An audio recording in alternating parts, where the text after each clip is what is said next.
Well, hello there everybody and welcome to the latest reaction video from me, Wonders GTA Gaming.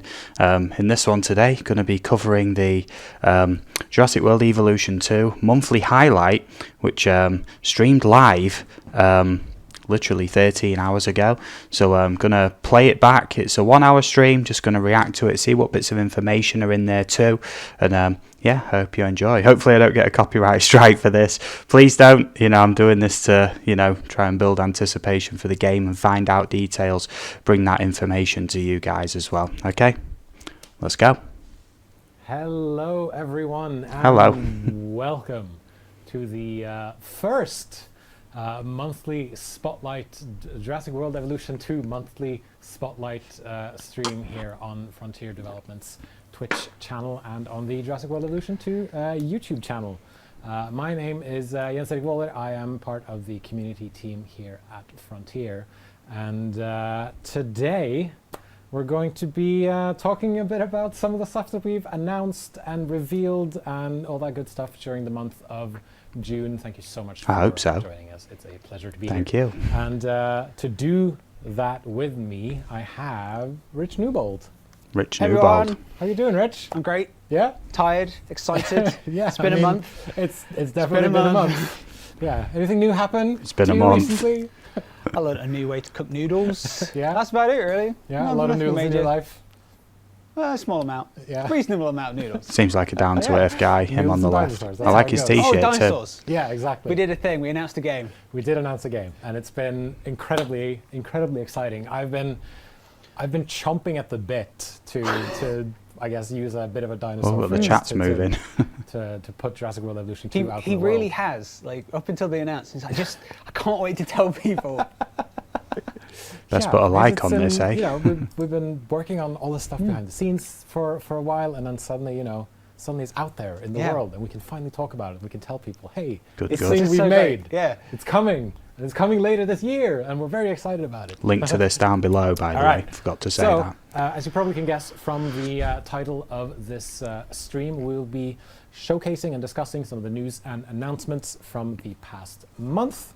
We might also be discussing and showing something new here and then, but we just wanted to let you know that these streams will continue at the end of every month, aiming for the last Friday of every month. Spicy. Sort of a way for the community to come together and celebrate some of the things that we have talked about, revealed, announced, all that stuff.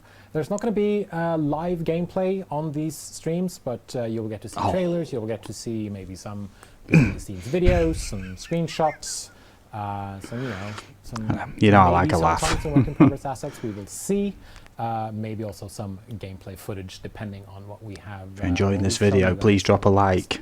Visit the original video we want to too. Give you guys a glimpse of what's been happening behind the scenes, meet some of the developers. That's what I'm here for. Fun, celebrate Jurassic World Evolution 2 as we move closer and closer and closer to launch. But yeah, so it's been. I'm just really excited to be here. I'm getting there. Getting excited now. With you, Rich. I'm assuming a lot of our audience already know who you are. But for those of you who don't know, why don't you introduce yourself? So I'm Rich Newbold. I'm the game director of Jurassic World Evolution 2. And I just want to clarify, I just love the 5 deaths. This is just a nice t-shirt that I like. It's just a t-shirt. It's just a t-shirt. Yeah, I want that t-shirt. Really love the first game. I love working on it and the Switch version, and I thought it's a great bit of envy kicking in there. And my other one is a Jurassic Park one that says I'm like Grumpasaurus, and I was like, that feels a bit too dour for this one. Grumpasaurus, a bit cringe. It's an exciting stream, so I thought, do like a bit of cringe. Keon says, "Tell Rich I love his shirt." So there's people have already noticed it, and I can't wait to see all the discussion forum comments later on saying, "Yeah, we just wanted to cut it off early." Was he trying to tease something? No, it's just a t-shirt. But Rich is a pretty snappy dresser, I'd say. So no one has ever said that ever. These guys are the kings of waffle. I thought I was good. I was planning on buying a shirt with like 4 different types of dinosaurs with a really fat one that says Om Nom Nomnivore. That's pretty cool. But unfortunately I wasn't able to buy it in time, but maybe next time. Om Nom Nomnivore. So, I won't go with that. Today we're going to cover Summer Games Fest. We're going to cover the announcement. We're going to talk a bit about the species field guides that have come up, talk a bit about some of the dinosaurs we've revealed so far, some game mechanics. Everyone in the and chat, discuss gameplay. feature focus that went out earlier this Not week. going to which was happen, I about don't think. Dinosaur acquisition and management. So yeah, Summer Games Fest. It happened A lot of Brazilians in the 2.5 chat. weeks ago. Is that all? Yes, it is literally that old. 2.5 weeks ago since But, the initial announcement. What is time anymore? It's just In it's when, That's flown the by. year of our when Lord, you 2021. finally announce something that you're so excited about, Yeah. and then everything that's been coming after that, it's just been non-stop, just excitement and showing people new stuff. And every day's just been just a great moment of, okay, what else is there to be excited about? Less What showing, should- more should be great. giving. And yeah, Summer Game Fest was Give us the game. the first moment of that. And it was great to finally tell everyone. I Yeah. think. And so we announced during Summer Games. Bearing in Fest mind, I a little didn't help watch this from live Jeff initially. Keighley and of course the legend. And Jeff this is my Goldblum. first time Yeah. watching through this. I was grinning the entire time as it was happening. Just one from finally being able to put it out into the world, but also just having help from Jeff Goldblum It was really good. to share the stuff. I'm envious of him meeting Jeff Goldblum. How was it for you? Were you? It was incredibly stressful and exciting. I was in a VO session at that time. I was in a VO Right. session with one of our talent, and we One of our managed to talent. do the break just at the right time. So Right. everyone in the VO session, and, the person doing the VO, we all stopped and watched it together. And it was just such a great moment for everyone to get together and celebrate. Like, we're announcing something. We're announcing it right now. The thing we're working on. Yeah. We're announcing it now, and it was just great. But yeah, and it was also great to see all the reaction afterwards as well. And then you just slapped your hands together and said, "Right, back to work, everyone." Basically, it was very much back like, to the we VO still- session. We still have 2 It's a more lot of hours to go. waffle. We have a lot of Not really content to much for me record. to Can we get back commentate to on it? at the minute. But yeah, it was great to have Jeff. He's just amazing. He seems like a really amazing guy. He seems like a guy who just lives life to the fullest, as well, like as much as he possibly can. Like you can sort of see that in the announcement as Yeah. well. So let's shift the focus a bit to some of the things that players can expect in Jurassic World Evolution 2. So there's a lot of information out there. Some of it comes from us, and some of it comes from places like Game Informer and GameSpot, because you gave them a bit of a preview of the game earlier. Give me a preview. Let's try to cover what we can. So what are the 4 main areas that we've been focusing on for Jurassic World Evolution 2? So Jurassic World Evolution 2 is a dinosaur management simulation game. I'm going to assume most of you know this. Just want to double check. And Most of kind us for the do. sequel, we were so proud of the great success that the first game had. And with the sequel, we wanted to kind of build on the foundations of that. So we focused the sequel on 4 key areas. So one of them is our authentic narrative. Larger maps. So we really wanted to really push the narrative aspects of the sequel compared to the first game. And we've written an original story set after the events of Jurassic World Fallen Kingdom. We've got enhanced creativity. So we've been really working on all the aspects of creativity that you as players have in your park. So really adding more extra tools and opportunities for you to really customize those things and build those. Let me just drop a pause there. When they're saying, about the customization aspects of the parks and things like that. I know there's customizable buildings and stuff, but I think they are taking a leaf out of the PC modder's book with the enhanced terrain tools plus and all of the other assets and new species and things that have been added. I think they've kind of looked at that and thought there's a big demand for that stuff. So let's try and include a bit more of it in number 2. Parks of your dreams. Deeper management. So it's a management game. We wanted to add a lot more levers and a lot more things that the player's doing whilst they're managing their parks. When it comes to the guests, the dinosaurs, building that park, managing that park, and dealing with the moment-to-moment aspects of running a dinosaur theme park and things going wrong and dealing with that, and park teams and things like that. And then the last one was realistic dinosaurs. And Of course. we've been working really hard on that. We have over 75 different prehistoric species. And we've been working really hard on With more to come, their hopefully. behaviours in the way they move around your landscapes and environments. Several how they interact mainline with each other DLC. and the other things. So Fingers kind crossed. of everything we do in the game should be pushing one of those 4 things, at least one of those 4 things. And these kind of 4 pillars help keep us honest about, okay, the thing that we want to add to the game, how much is it pushing those things? Is it making the dinosaurs more realistic? Is it authentic to the narrative? We don't have characters doing things that can be out of character, with the creativity, making Basically, what he means by that is you don't have your own team sabotaging the park over and over again in campaign mode, and you take no action about it. You just fix it every time, but nothing ever happens to these people. If that happened in real life, they're talking about realism. I know about the dinosaurs, but realism in general, if there's people sabotaging your business, there's going to be criminal proceedings. The amount of times that's taking your power offline or breaking things or spreading disease, and there's no criminal proceedings that you can follow up with. So hopefully there's none of that anymore. Sure that anything we add is pushing that enhanced creativity. So it's we use them as like a thing just to keep us honest and make sure that everything we're doing is pushing one of those things forward as much as possible. And yeah, we're really proud of what we've been doing. Yeah, definitely. And obviously I've have some access to builds and everything, and I've been having a lot of fun play testing some of the stuff on my own as well. What's it been like? Oh, play testing! Come on, don't tease me. World Evolution, because we did the first game and now we're doing the sequel. Is it like it's putting on a pair of comfortable shoes, or is it just like, all right, brand new jacket, breaking it in? It's a bit stiff, but we're going to get to it. For me, I've Brand new always jacket. I've been working on the Jurassic World Evolution franchise for a long time now, for many years. I did the first game, the PDLCs, we did the complete edition on Switch, and then the sequel as well. So I've just been constantly. Interesting, he calls them PDLCs. Cliche. For me, it is an evolution of what I'm working on all the time. It's I do something, we do something. Okay, we get it to a position. Okay, how can we build on that? And that's what it's been for me anyway. There's some new faces on the team as well that are kind of joined just for the sequel. And they probably see things in a different perspective. But for me, it's constant iteration. It's, okay, with the first game in the PDLCs, we kind of put this big marker in the sand. Okay, right, we want the leap to be really big because we're a sequel. So everything has to be a big leap in improvements. We're not talking about small incremental stuff now. We want everything to be a big improvement. And that's not my bad mic, by the way. Looking at a lot of the features we've been designing. I was on the stream. Just making sure that there's a really big improvement, so it really feels that we had a good foundation, but what we've got is now just so much better. Yeah, definitely. So you mentioned the narrative. Basically, if you're on PC, you're going to need a much beefier graphics card. So we have a campaign mode, one of our 4 game modes, and it's a new story. It's an original story. It's set after the events of Fallen Kingdom. Canon, hopefully, film canon. I'm assuming again you've all seen. Spoilers. Yeah, can you spoil? There's dinosaurs in it. They're now. No, really. There's dinosaurs in a Jurassic World movie. Who'd have thought? Just to be clear, that's a spoiler. But now they're not confined to the islands of which they are normally based. So they're now out in the wild. I'm not going to tell you how that happened.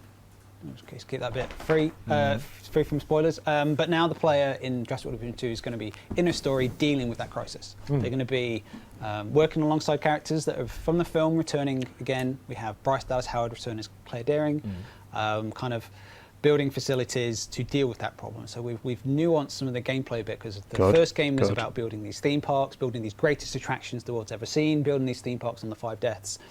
But we've nuanced the gameplay a bit because it's now more facility based. It's more about dinosaur welfare. It's them being out in the wild. So in that mode, there's like a slight change in what the player's doing, but they're still building facilities, building parks, but kind of more dinosaur focused in that regard. Yeah. And that's been kind of one of the big ways that we've been. This is sounding good. Is this original story, and it just fits perfectly after the events of Jurassic World: Fallen Kingdom. As you mentioned, Jeff Goldblum is back, and Bryce Dallas Howard is bad back. Audio on the stream again. What's there. it been like working with them? Not me. That ain't me. This narrative compared to the first game. It's amazing. They know their characters so well. So when we write something, we work with a writer, Jonzo Platten. We work with Universal to make sure that we're authentic to those characters from their point of view, writing this story, and they will then come into the VO sessions with the scripts that we've written, and it's a very collaborative aspect. We've written stuff. John is very good at writing these characters, but then when we get them into the sessions, they're really working on bringing what they know from those characters as well. So it's just amazing to work with them. And for someone like Bryce, she did it the first game. She came back again, and she's like, "Yeah, hey guys," and she just went straight back into it, and it was really easy for her. And she's been phenomenal to work with. And as you say, Jeff is a great personality. He's really good at playing Ian Malcolm. He brings a bit of just himself drop to a it. pause there. The chat in this is moving extremely quick, and I try and pride myself on answering or reading out most or all comments in my live streams. Can you imagine how quick I'd have to speak to cover chat moving that quick. I was just having a little think about that in my head. How would you do that? Well, and it's just amazing.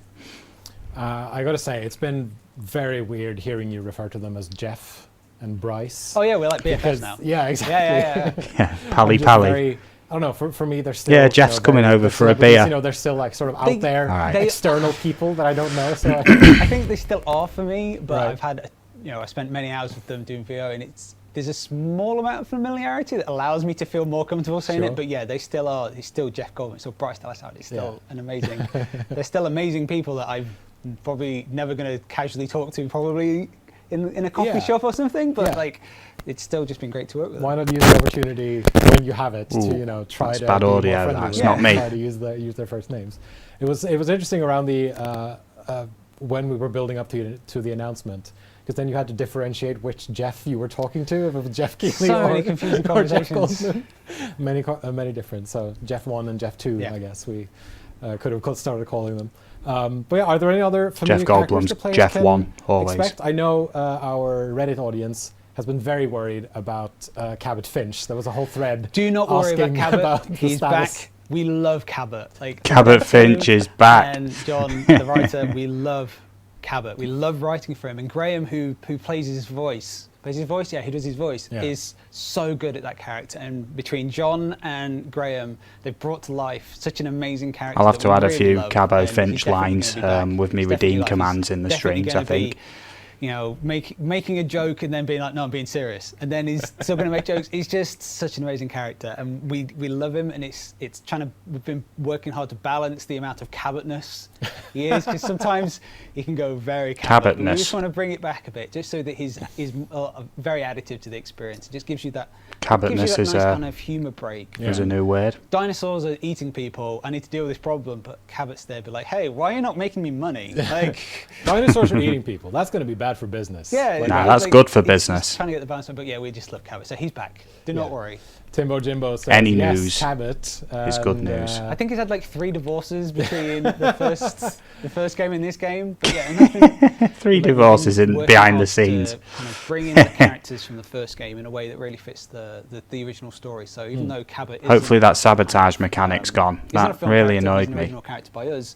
He works alongside those film characters in the story as well, so he fits seamlessly into the universe as though he would. Cabo Finch will go He's and not, slap he's him ours. into next But week. It just works with the characters from the films, and it's great to have that interaction. I think it's really fun to have that sort of slightly cynical, snarky businessman perspective that he has compared to Ian Malcolm, who's all about the chaos theory and like, Yeah. oh, these dinosaurs will break out and you're trying to contain things that you can't contain. And Claire Dearing is all about Yeah. conservation and all about keeping them safe and everything. I think it's a nice like pillar of different. We've different, worked hard to try and make perspectives. sure that all the original characters, all of the Frontier characters, fit as they offer something diverse and different compared to the film characters as well. The film characters are great characters, but sometimes you need a bit of snark in there that's different. It's more about money or making reference to his Finch is divorce a and all that stuff. It's just money-hungry been great to have beast. that kind of stuff in. But yeah. Immense Raptor had actually a good question. What time frame are we experiencing between the two games? Does 2 take place X amount after the first one? It's fuzzy because Right. in that, like, it's probably like Let me just pause there. The first Jurassic World Evolution game, I believe, is set shortly after Jurassic World, the first film, or shortly before. It's like he says, it's hard to say because with the mainline Jurassic World Evolution, that is kind of set before it all goes to hell. But then Claire's Sanctuary is set after that. That's during the events of Fallen Kingdom. But then Return to Jurassic Park is set shortly after Jurassic Park 1. Kind of hard to say where 2 does fit on the timeline, but somewhere between the events of the first Jurassic World being operational in the film and sometime shortly after Fallen Kingdom, I'd assume. 5-10 years. It's 'cause probably the gonna first explain game, that, but- again is like a sideways canon. Was a sideways canon. Obviously, no one ever goes back to Pena and builds a theme park. So, but in our game, you did. That was the idea. That was the fiction of that one. But in this, we've kind of those things kind of happened they still happened. Right. They still, the player kind of did that, and the characters were there with you.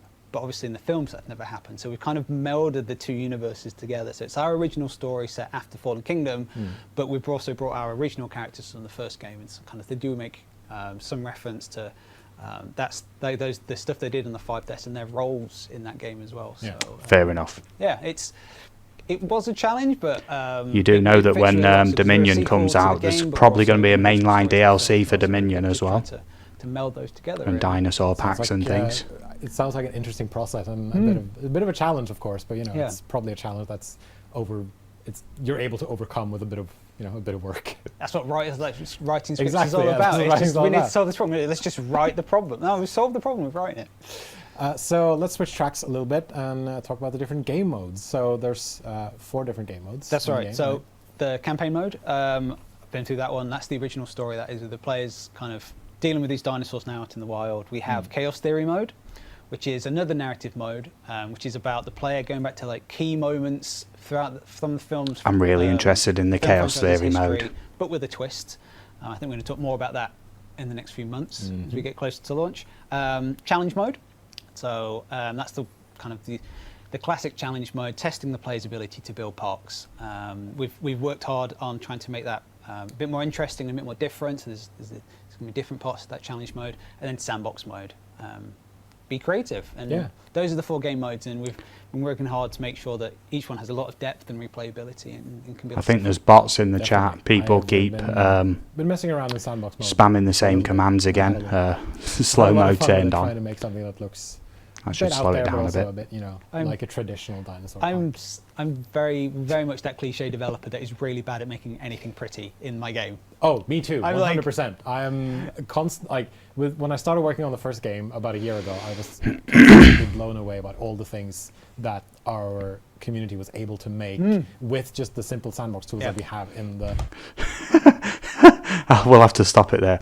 It was amazed of all the stuff that the community was able to make with what he claimed was the simple sandbox tools.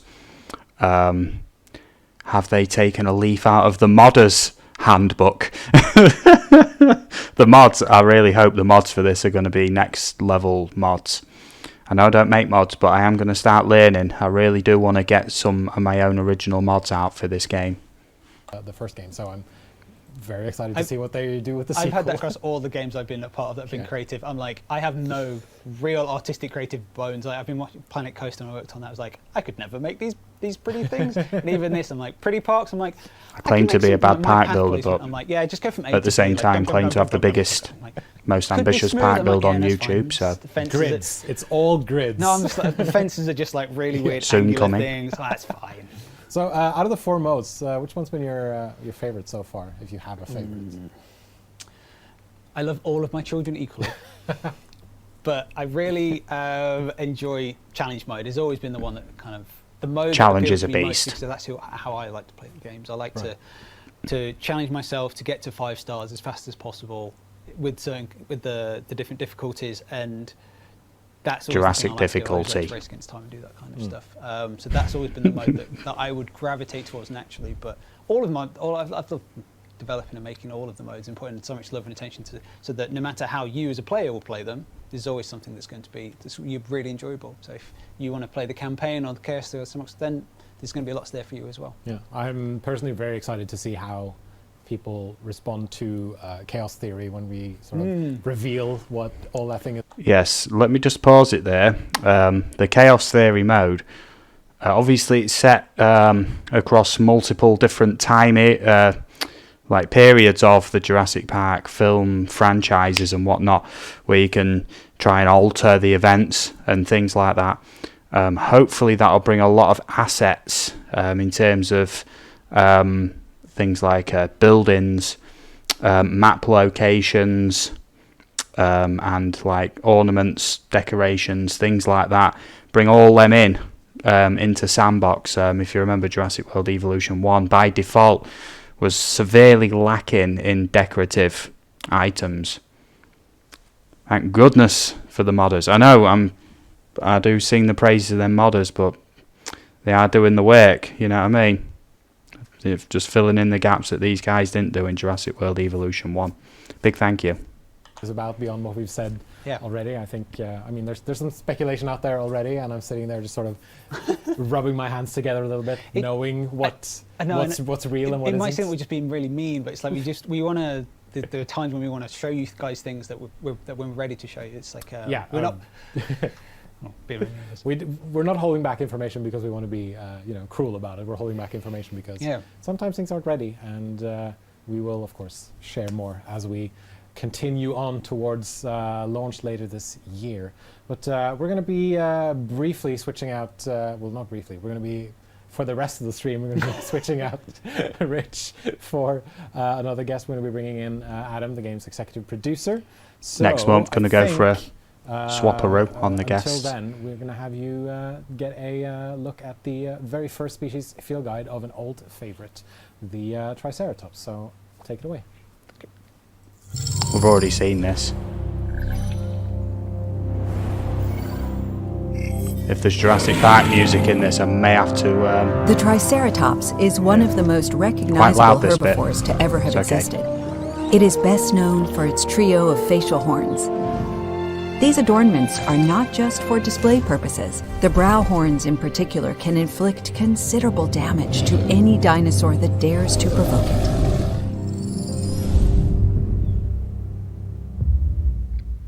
Just about to say, if there was Jurassic Park audio on that.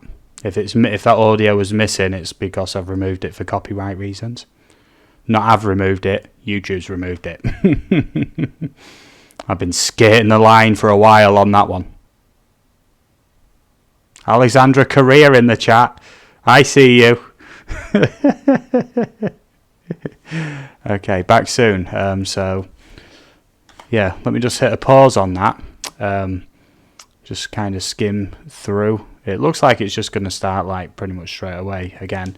But yeah, Alexandra Correa, I saw you there. So if you're watching this, comment down below on this video. Yeah, I saw you. I saw you in the chat. Yeah, so good. Quite interesting though. A lot of comments in the chat is give us some new information. Stop repeating yourselves. I hope there's more. Yeah, I hope there's more too. They are talking a lot about the storyline aspects. They're being quite vague as well. See what else they've got to offer. We'll see. And we're back. And we are guest joined switch by another guest on the sofa. Executive producer Adam Woods. I got your title right, didn't I? You did, yeah. Spot on. Fantastic. And our very first stream. Yes. We've never streamed together before. You mentioned this before we began, that it's been about 2 years since you did a Jurassic World Evolution stream. If you're liking this video, drop a link, like down below. Does really the help. 24-hour Christmas extravaganza that normally gets put on. And I did it with Rich, which was my first live stream with him as well. So all these firsts just took 2 years. That's all. Or 18 months. That's how it goes sometimes when you're, in the middle of everything 2020 and 2021. Yeah, quite. So since it's been 2 years since you last appeared on camera, why don't you introduce yourself to the audience? Well, I mean, I'm Adam Woods. I'm an executive producer here at Frontier and currently working on this rather incredible, little game called Jurassic World Evolution 2. Mm-hmm. Yeah, I've been here for just over 14 years now. Wow. So long in the tooth, perhaps. Lots of grey hair. We've not got a lot to talk about game-wise. There's a lot of filler in this. Don't look it. Thanks. So there's a whole lot of filler. So Adam is here to talk a bit about dinosaurs with us. The main stars of the show are the dinosaurs. We have a lot of fan favorites making their return in Jurassic World Evolution 2. We're also introducing aquatic reptiles. We're bringing in more flying reptiles. Are you excited for marine and flying reptiles, Adam? Very excited. Obviously, I get to see all of the ins and outs of the game, and without giving too much away, because we're not gonna today, it's incredible seeing what the team is producing upstairs. I say upstairs, as in up in their respective offices. Or at home. Or at home, yeah. That's what I mean, yeah. But yeah, it's very exciting seeing it all coming together. They're quite an addition to the game. these flying and marine reptiles for sure. Definitely, definitely. I'm keen to see what they add. One thing I wanted to ask, and I think a lot of In people terms of also the marine ask and the same question, flying how do you house flying marine creatures. reptiles? I mean, we've already seen in the first game there was the aviary. Yeah. And I think if you've been The aviary was paying rubbish. attention to the screenshots that we put out, you can see an aviary-like structure. Yeah. In the very rarely use for the second aviary. game as well. Yeah. So the aviary is making their return. In a slightly more perhaps realised way. So it's no longer a single dome that you saw in Return to Jurassic Park. It's now a modular style of building. So it's a dome that can then be made bigger with attaching other domes around it, including a bespoke viewing gallery for it. And they can break out, if you remember from the last reaction reading reptiles. video. So very easy to build, quite big enclosures for them quite quickly. And also the landscape inside is fully customizable with all the tools as you would do the land dinosaurs. So all the needs, all the brushes, all the landscaping tools are all there. So you can Sounds good. Create both the enclosure that the reptile needs, but also, you know, with the players' artistic flares you were talking Information, about before, finally, some of yay. the parts they managed to build are quite great, and those tools will be at the disposal for the players there as well. Yeah, I think a lot of people are going to be really happy to see that. It's more than just, you know, the dome. They it's absolutely. They can build it in different shapes and sizes. They can do things inside them, around them, all that, you know, cool stuff to add that little unique touch to their parks and to the aviary itself. Yeah. Has it been tricky to introduce these? No, it's been a piece of cake. Absolutely, I've just been sat around twiddling my thumbs. No. Making games is hard. It's really hard. Yeah, you know, it's a cliche because it's true, but it's a challenge that everyone on the team has risen to. And they've done an outstanding job so far. Not really giving me much to react to at the minute, so gameplay-wise. It's been a challenge that everyone has wanted to take or on. news or information-wise. I can't wait to see the player reaction of seeing these all in action. Yeah. So Big Wolf Gamer in chat has a question about what happens when pteranodons escape, because previously they would just sort of fly away. Is there something more there that we can tell you or that, Big tell Wolf people Gamer, about? you cheeky. No, I'm not. He nearly swore at him there. More, you cheeky. Talk about in that area, should we say? But I'm not going to talk about it today. All right. Okay. Well, Maybe because then I'm only going to keep it back so you ask me back again. That's the only reason. Yeah, we might have information back, and I get to Adam come and back talk to you at again. some point, so he can give us more information. So there are over, as Rich mentioned earlier, there are over 75 species in Jurassic World Evolution 2. How over 75? That means 76. Otherwise, I'd say 80. I pick all my favourite ones. You just I put them in, have a big list, and everything else gets thrown out. No, of course we start with the original game. Of course, there was a lot of species ended up in there. So we take a look at the rich history that we already have with that game, bringing across many fan favourites will be making a return. And then of course in terms of let me just pause it there. On their Twitter page they did a species profile for the Herrerasaurus, and yes, it made the exact same noise as it did when it came out the hatchery in Jurassic World Evolution 1. Whether that's a placeholder bit of audio or the reusing bits for the Herrerasaurus, if they are reusing bits, that's going to be it's not going to go down well. Jurassic World Evolution 2, they're talking about making everything bigger, better, more realistic, but are still possibly using the same rigs or the same audio clips for the dinosaurs. Yeah, not going to bode well, is it? The flying reptiles and marine reptiles, there are some iconic ones, such as the Pteranodon, of course. I think some eagle-eyed viewers have noticed that we've got a mosasaur in there. So eagle-eyed. It's like literally look at, what we want as the last sort of 20 seconds of the main trailer. It's only a minute and a half long. Listening to the community as well with the Amargasaurus, one of the new land dinosaurs. The Amargasaurus does look good. We also saw the Coelophysis. Species profile is out for that now as well. Which is all very good training for me to be able to pronounce these dinosaur names. Coelophysis. Before I joined the project, I could say Tyrannosaurus Rex. That was about it. I was so confused the first time I saw the name Coelophysis. Some of them are quite incredible. Wait, how do... There's an O and an E there. Yeah, it looks like that doesn't compute in my head into C. I was about to say reveal a new dinosaur by saying, and then when I tried to pronounce this one, but I almost caught myself. Oh, come on, mate, just say it. But yeah, so it's a case of looking at what we had, looking at what new land dinosaurs and what community requested ones had come through, and seeing what ones we could bring to realisation, and picking a few that obviously we're fans of as well. Yeah. Absolutely. So yeah, we already saw one of the rambling on, don't they? The Triceratops, the species field guide. Triceratops is standard, mate. Some of the new colorations and skin patterns and everything, and we'll have more to talk about that at a later point. So we've, if you've gone to our website, you may have seen screenshots of dinosaurs like Nasutoceratops, Brachiosaurus, Margosaurus, Coelophysis, T-Rex, etc. So just give me an idea. I'm going to do a short video of all currently confirmed dinosaurs in Jurassic World Evolution 2. So of course the new ones Much have been needed. built from the ground up. We've also with the. Did you hear that? I've just paused it there. He said the new ones have been built from the ground up, meaning that the older ones maybe are using the same rigs, possibly some of the same animations. I think he let quite an important piece of information slip there. We'll have to wait and see. Returning ones, we've taken a look at all of the details from them, including from the very start, the model, the size. Have we got any better information about what sort of sizing we should have? If we take the Triceratops as the example, as I was saying, we look at the model, we look at the mesh, but then we take it to the next level as well. I do actually quite like the look of the new aviary. And the detail in the scales and the skin.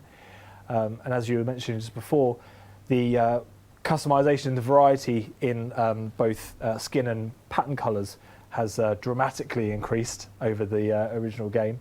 So there's a lot more options for the players to customize their dinosaurs as part of that genome modification process.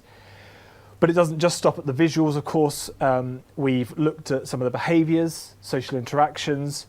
Of course, we've got the dynamic fighting and hunting, which all add to a very more realistic and naturalistic looking dinosaur. So quite a breadth of updates for all dinosaurs. Definitely. That brachio picture looks pretty good. If you go back and you look at the Triceratops species field guide, there's some of those new behaviors in already, I believe, because you have the resting animation where the dinosaur will lie down on the ground. Resting animation. Come on, you've got to give us more than that. Sort of Come on. interaction with it and the environment. Coelophysis is in the picture there. And it's one of my most exciting parts of the game is turning these Forever Guardian, I see you in there in the chat. Looking creatures. I mean, to being the T-Rex to being an animal. Yeah, absolutely. Yeah. Lions roar and they look scary, but they're animals as well. And I think that's what I'm really excited about, seeing how we've developed them into these kind of animals. That's the word I keep thinking about. It's an animal that just kind of ruffles itself on the ground, trying. Just pausing for a second again. In the chat, there's a few people asking for the Homalocephali to make a return. There's so many new species based on that Homalocephali, and obviously the Herrerasaurus. There's going to be a few favourites of modders, I think, in the new game. Preen and preen, and they can interact with each other in these social kind of. Alexandra Correa, I see you again. Really lovely. I really like the people in the chat. Mods, I want mods. Triceratops species field guide. I really like the head shake animation. Yeah. That one of them does, and there's also one where I'm not sure why I didn't notice it before, but it lifts its leg up and sort of stamps it into the ground. It almost looks like a threatening, like it's trying to ward someone off. Like a little warning. Yeah. So I was like, absolutely. oh yeah, I hadn't noticed that.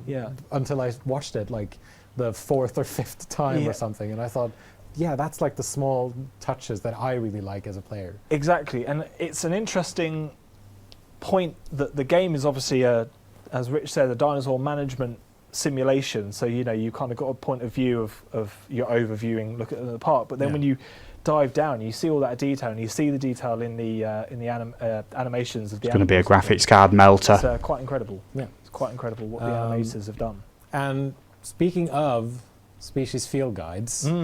It's been a joy to see all these new dinosaurs, but I think it's time that we maybe show one of the new dinosaurs in motion. So here is the next species field guide featuring Amargasaurus. Take it away. I have seen this already, this clip. I think this released yesterday on my time. Amargasaurus, one of the smaller members of the sauropods, continues to draw amazement thanks to its astonishing spinal spikes. These neural spines have been hypothesized as having many uses, but research is still ongoing. The new patterns, the new pattern tools look pretty interesting on that. Something along the lines of having the ability to change patterns and colour schemes, giving a lot more options. I should pay more attention to our tech guy when he switches scenes in OBS. Oh boy, am I glad all the spoilers I was just talking about weren't on the stream. Whew. I did see someone in chat saying like, "Oh, they're deliberately holding stuff back from us." I mean, as we said earlier, some things we have to keep close to our chest for now, but the information will come out in due time. So that was the Amargasaurus species field guide, and I can see a lot of people. I mean, there's Gorilla CMD says more in chat. Simone 0893 says, wow, which is great, fantastic. There's a lot of hype, a lot of, oh, look at that chunky boy. It's technically a chunky girl because the dinosaurs are gendered female, if I'm not mistaken. Yeah. The Amargasaurus, the first of the new dinosaurs to get a species field guide. Yep. It's a new sauropod. It's a herbivore. What can you tell us about the Amargasaurus? It's my new favourite dinosaur. Yeah. It's taken over the #1 spot in my catalogue. I think he has to say that with those rather large spines along its back of its neck. It is a herbivore though, so it's a bit more of a sort of a defence mechanism rather than a full-on attack. Looks just as good as the new species one from JWE1. To be fair, because it's a sauropod, so it's a large dinosaur, but it's a compact one. Should we say? And I think, as you can see from the guide itself, it's got a very cheeky kind of look to it. It's kind of slightly, the head is a certain proportion to its neck. Yep. I think it just looks a little compact, but I love it. I love the colouring, especially in the one that we've seen there with the spine colouring as well. Definitely. So yeah, I think it's a very, very welcome addition to Jurassic World Evolution 2. I think the combination of sort of big and small is very interesting because, like you said, it's a sauropod, and so it's in sort of the same family. Audio issues again, I'm not not a me. Biologist or paleontologist, so excuse me if I'm messing up any words or names here. But the Brachiosaurus is gigantic, and then you have the Amargasaurus cousin, which is still a big dinosaur compared to us, because it's like 10 meters tall, I think. But it's still it's bigger than me, but it's much smaller than some of its cousins, if you will. Yeah. So I think that's a very fun, interesting dichotomy. A lot of waffle, like I said. They are waffling a fair bit here.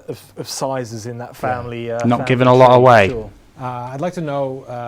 I know it's still very early days, but what you feel about the Amargasaurus, let us know, and we will read some of your responses, and keep an eye out for more species field guides as we go. There's going to be more of them in the future, and I think they're doing one a week of them species field guides. On the stream will be available on our YouTube channel, youtube.com/Jurassic World Evolution, both for the Triceratops and for the Amargasaurus. So there's a they did a Herrerasaurus on Twitter, I'm sure they did. A species profile of it. It is great. Certain of it. Mihail P14 says, I love it. Maybe not a full one, maybe just a short one. It's too far away, I can't see. I find the tiny head very cute. I didn't get the username there. That's lovely. But yeah, that's kind of like one of the details. I love it, the slight kind of proportions of it. I think it tends to make it very cute looking. Definitely, I like that. Definitely. And of course, you've probably seen this in the species field guides already, but there's a category for marine or aquatic, and there's we a know for flying, for air. Yeah. So we will of course have some species field guides for Megalodon, those types of reptiles as well. And I know for parts of our community it's very important to Dunkleosteus, maybe aquatic hybrids, because distinctive species and animals. That's a good time to pause. Bearing in mind, I know I am talking about mods a lot, but on PC mods, the reason for that is because Jurassic World Evolution 1 on PC, if you know how to mod the game, it's quite simple, to be fair, to add the mods that other people have made, but it adds so much to the game. And I mean, people have made aquatic species, they're a bit janky, but they look alright. Now, if there's actual aquatic or flying rigs to begin with, alongside the land-based dinosaurs and creatures, the new species capability of this game for modders the lid is just going to be blown off. Very excited. When I joined the project, I was very quickly brought up to speed on the importance of not getting dinosaurs. But I'm not going to lie, I do sometimes just go back and say dinosaurs.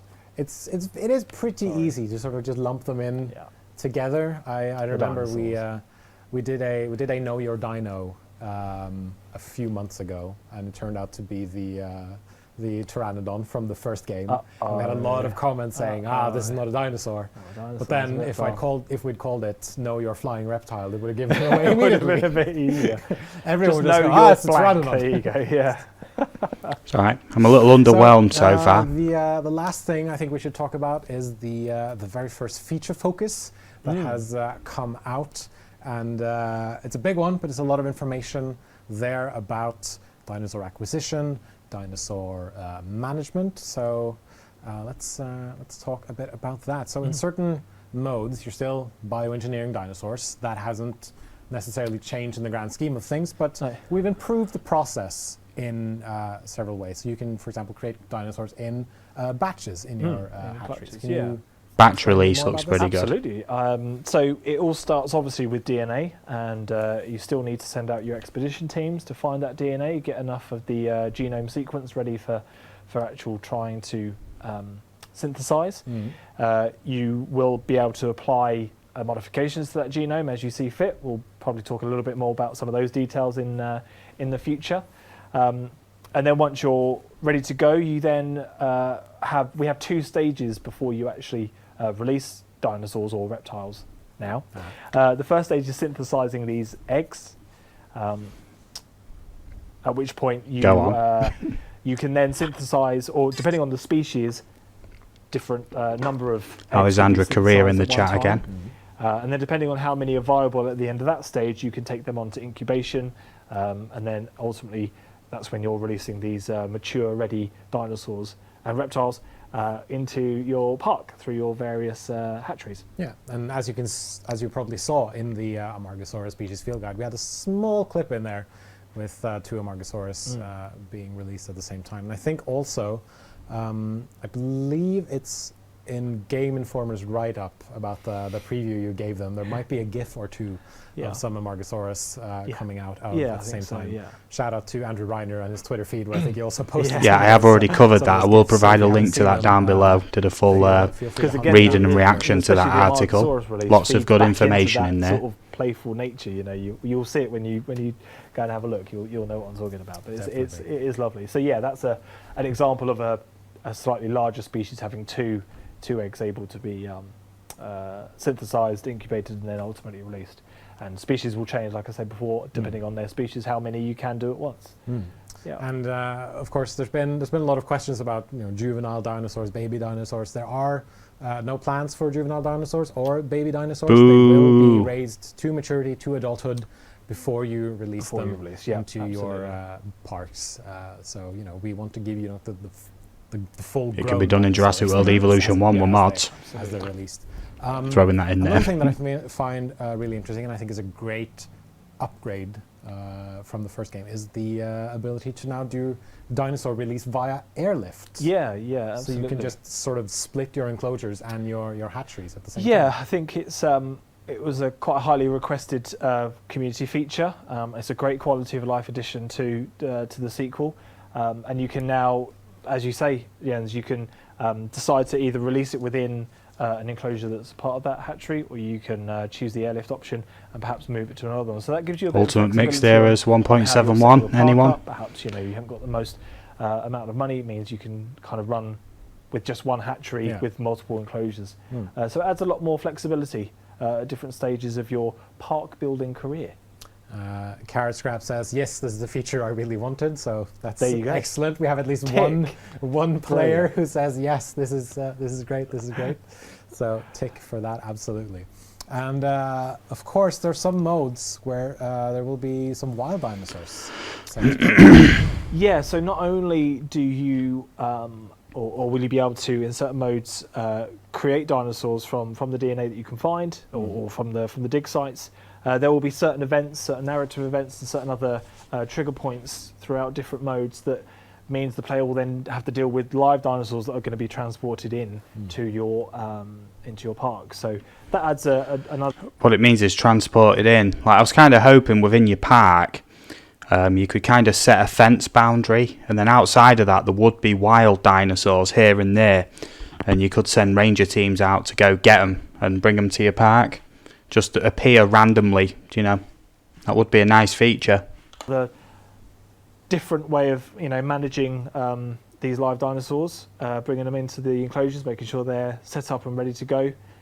So yeah, excited to see how that plays out with the players in these events. And it also ties.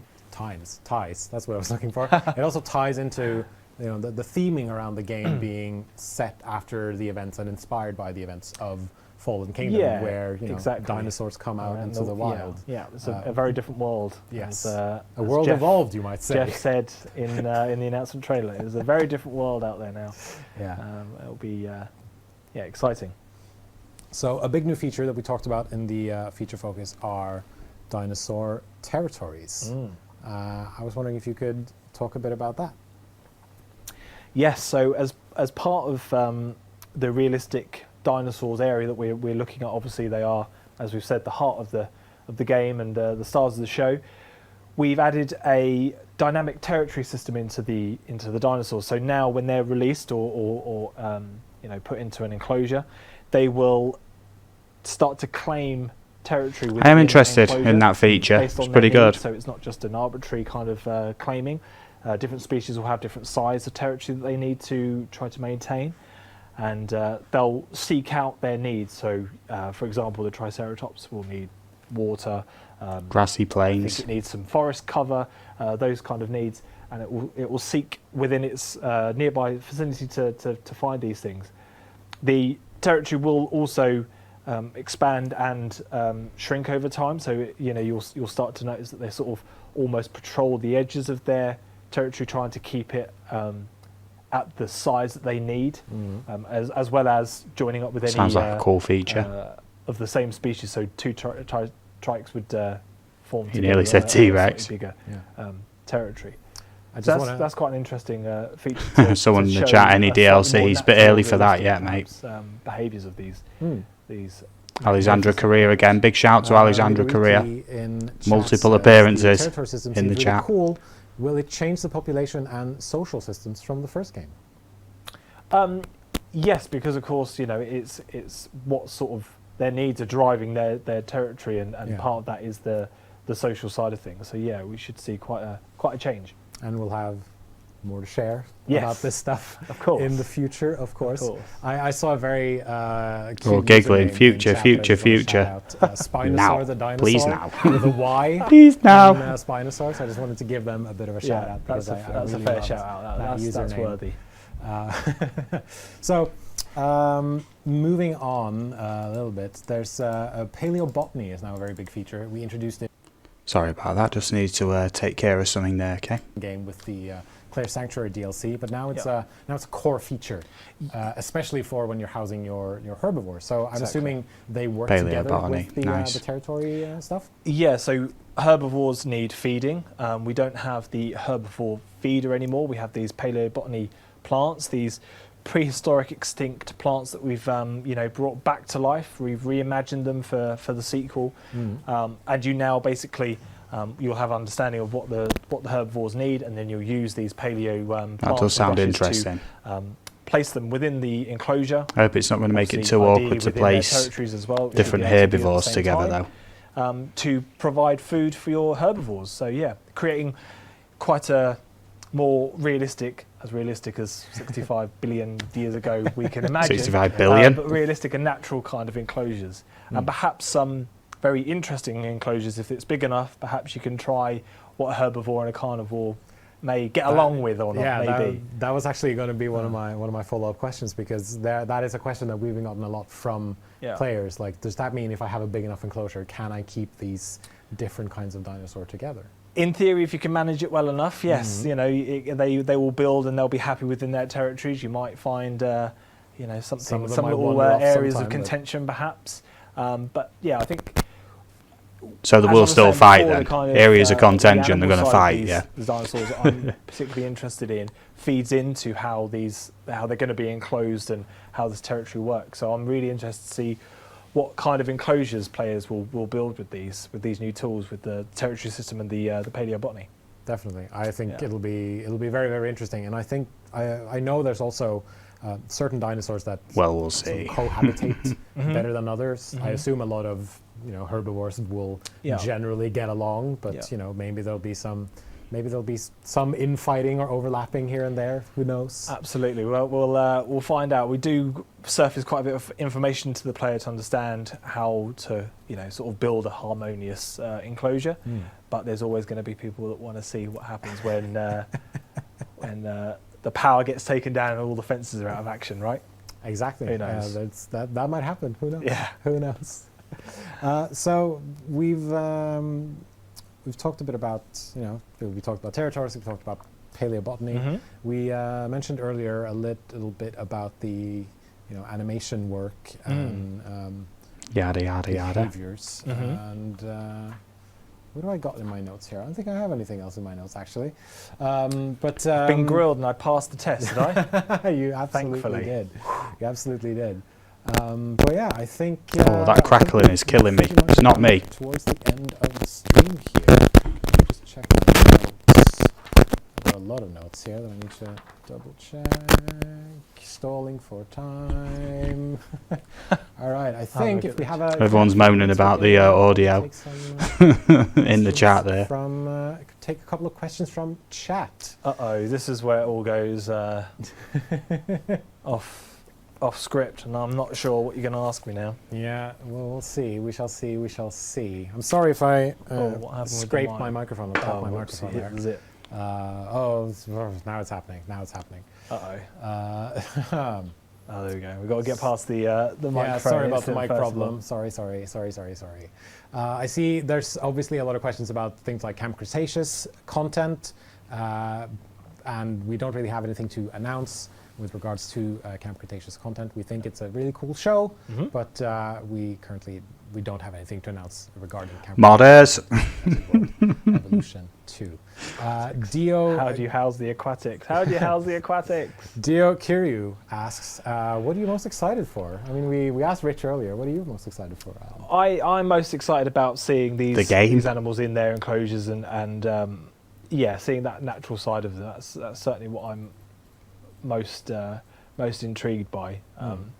Bringing these dinosaurs to life in a as realistic way as we can, and seeing a reaction to it. Of course. Yeah, but scientific realism with dinosaurs changes. The most exciting thing is over time, doesn't it? We obviously announced, and that was quite. There's only so much realism you can expect. Being on a project quietly for so long, and suddenly being able to go, it's here, and kind of watching it happening live and seeing people being like, oh my god, is it going to be Jurassic World Evolution 2? Bearing in mind when this game releases, I will be streaming this day one. So that was quite exciting. Day one, I'll be streaming this. I remember seeing Best in Slot making a YouTube video saying that he was so sure that if we were going to announce Jurassic World Evolution 2, that he would burn his sloth cuddly toy if we didn't announce the game. Oh my gosh. And he would film it and put it on camera.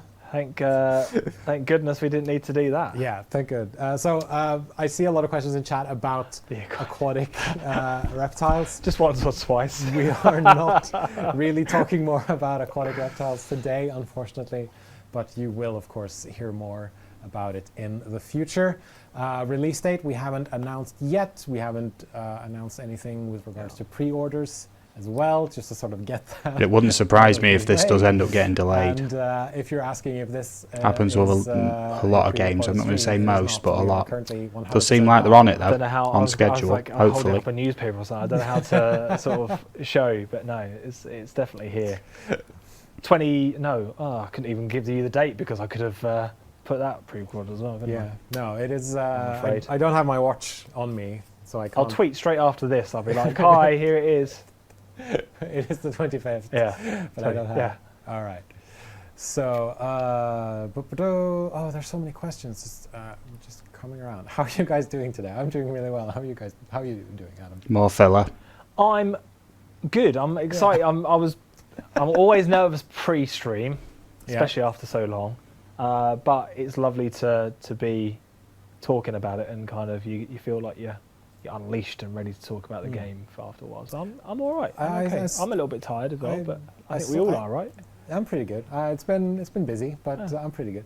There was an interesting question I saw just now, and that's if because the herbivores will be eating plants off the ground, they'll be eating stuff off the trees, and I'm assuming that stuff is going to stay there when they keep eating. It's not like you're going to have to replant all those. No, currently the system is you plant it down, and it takes the form of plants can sort of regrow themselves anyway. So that's the sort of the mentality behind that. Yeah.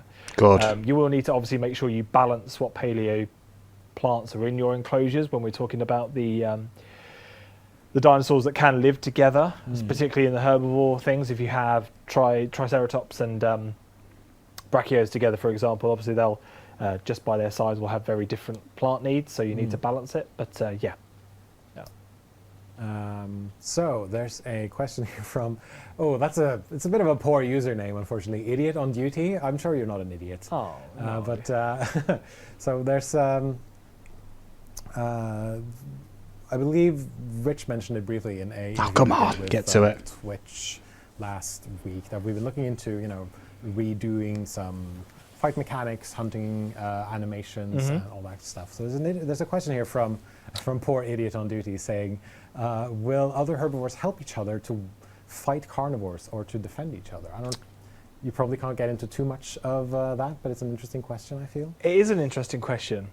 That is correct. And if you're asking, have we looked at how the fighting system works in Jurassic World Evolution 2, then yes, we have looked at improving that area with some more of the dynamic fighting and whatnot. Details are on the horizon, shall we say. All right, and I think we're going to call it there on that little bitty tease. So thank you everyone in chat for joining us for the first monthly spotlight stream for Jurassic World Evolution 2. And we will be doing these monthly wrap-up streams at the end of See you next month. Going forward to recap and talk about and have a bit of fun with all the news and announcements that we have revealed from the month that's gone by. So if you'd like to come back in about a month's time, we would love to have you here.